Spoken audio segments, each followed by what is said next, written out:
자, 양시장 모두 한 0.6%에서 7% 정도 오름세가 나타나고 있습니다. 동시효과 중개석이었습니다. 두 분 말씀 잘 들었습니다. 네, 감사합니다. 네, 지금 9시 21분 지나고 있네요. 이 시각에 외환시장 어떤지 점검을 해보겠습니다. 유진투자선물 이주연 연구원과 함께하죠. 연구원이 안녕하세요. 네, 안녕하세요. 네, 오늘 환율은 오름세로 출발이 나왔습니다. 현재 상황 어떻습니까? 네, 원달러 환율이 어제 종가 대비 2원 40전 상승한 1101원 20전에 출발했습니다. 현재도 1101원 선에서 거래가 이루어지고 있는데요. 오늘 환율은 1100원을 중심으로 해서 조금 반등하는 그런 모습 보일 것으로 전망을 하고 있습니다. 지난밤엔 그리스 채무협상 타결 기대에도 불구하고 글로벌 달러가 강세를 보였습니다. 지난밤에 긴급 유로존 정상회의는 최종 협상 타결에 이르지는 못했지만 낙관론을 강화시켰습니다.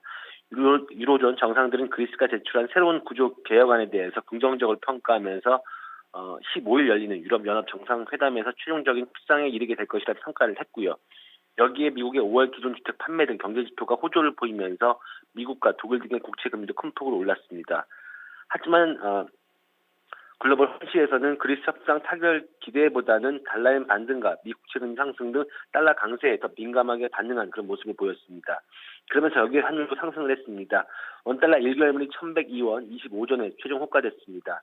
최근 1개월물 스왑 포인트 플러스 80전을 고려하면 어제 현물한 종가였던 1098원 80전보다는 약 2원 65전 정도 상승한 셈이었고요.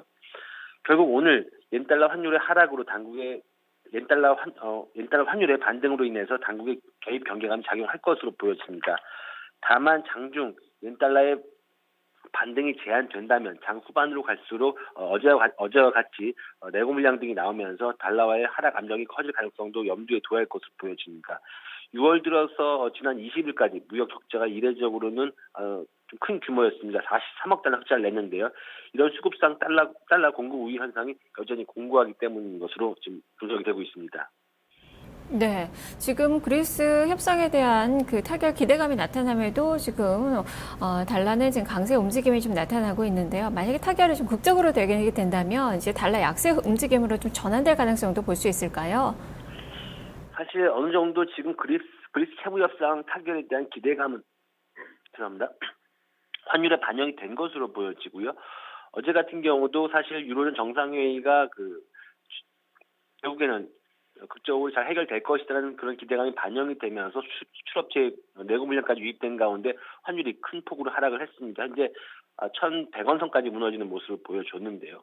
이제 어느 정도 그런 기대감이 반영됐다고 봤을 때 어제 글로벌 환시에서도 그리스 협상 타결 기대보다는 옌달러 환율의 움직임과 그리고 미국 채금 상승 등 달러 강세 여기 환율이 더 민감하게 반응하는 모습 보였습니다. 따라서 그리스 국채 협상이 타결된다고 하더라도 원달러 환율에 미치는 영향은 그렇게 크지는 않을 것으로 보여지고요. 오히려 옌달러 환율의 움직임에 더 민감한 반응 보일 것으로 전망이 되고 있습니다. 네, 그렇다면 오늘 예상 환율 범위를 어느 정도나 볼 수 있을까요? 네, 어제 옌달러 환율이 다시 123엔대로 올라섰는데요. 하지만 여전히 수급상 달러 공급 우위의 상황입니다. 따라서 장중 달러엔의 반등이 제한된다고 하면 장 후반으로 갈수록 역시 분기 말 수출업체 내고 물량이 나오면서 환율의 상승세를 제한시킬 것으로 보여집니다. 경우에 따라서는 수출업체의 내고 물량이 대거 유입이 되면서 하락 반전 가능성도 있고요. 따라서 오늘 환율의 예상 범위는 1,097원에서 1,105원으로 보고 있습니다. 네, 알겠습니다. 말씀 잘 들었습니다. 네, 감사합니다. 네, 지금까지 유진투자선물 이주연 연구원과 함께 외환시장의 움직임 살펴봤습니다.